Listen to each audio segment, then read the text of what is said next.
In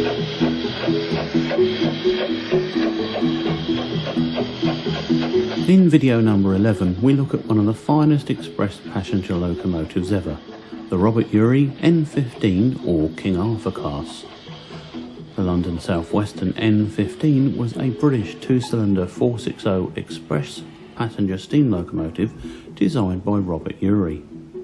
However, I covered the class in detail in my first ever video on Model Railways Unlimited, so right about now in the top right hand corner of your screen you will see a link to this very video if you should so wish to do. So we will focus on the specific locomotive and model. Named Queen Guinevere, this locomotive was built in March 1925 at Eastleigh. She was withdrawn in October 1958. The model was a wheels kit with etched chassis and water cart tender. She is one of the smoothest running locos from Dad's shed. Sit back and enjoy this wonderful model.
Thanks goes to Cressy Publishing for allowing me to use some of the pictures from this marvellous book.